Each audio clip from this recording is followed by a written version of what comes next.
ku munsi wa kabiri w'ibikorwa vy'inama mpuzamakungu ya Tokyo isanzwe iraba ivy'iterambere ry'umugabane wa Afrika iri kwibera i Yokohama. Nyene icubahiro umukuru w'igihugu c'u Burundi akaba ari incegera ca mbere c'umuryango wa Afrika yabonanye na nyene icubahiro umukuru w'igihugu ca Angola, nawe akaba ari warongoye uwo muryango w'umwe bwa Afrika, aho baganiriye ku buzima bw'umugabane wa Afrika kuvyerekeye cane cane amahoro n'umutekano. Agarutse cane kungena amahoro n'umutekano yifashe mu gihugu ca Republika Iharanira Intwaro Rusangi ya Kongo, mu karere k'ibiyaga binini, eka no muri Sudani,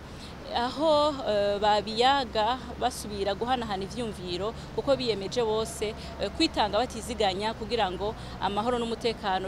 bisasagare biciye muri uwo muryango w'umwe bwa Afrika.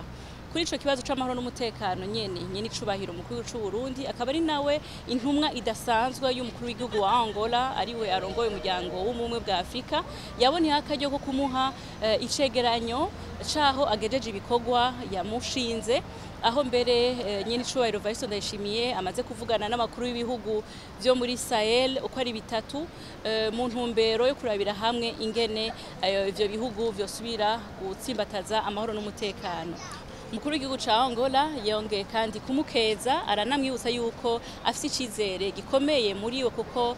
umukuru w'igihugu Evariste Ndayishimiye asanzwe afisemwo uburambe n'ubuhinga bwinshi cane, aranamwemera kandi yuko amushigikiye. Rero hamavu y'ivyo bayaze kuvyerekeye amahoro n'umutekano kabaye n'akaryo ko gusubira gushigikirana, guterana intege, na cane cane yuko umukuru w'igihugu ca Angola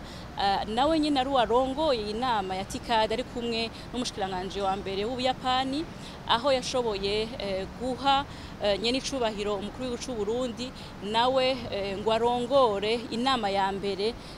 novuga nti rusangi y'abakuru b'ibihugu bose yari yerekeje ku kibazo c'amahoro n'umutekano, akaba yabikoze neza, yamukeje rero kandi barabandanya bafatana mu mugongo kugira ngo intumbero n'imigambi y'umwe bwa Afrika bashobore kuyishitsako ibindi bihugu vyose kuko aribo basanzwe barongoye ibiro vy'uwo muryango.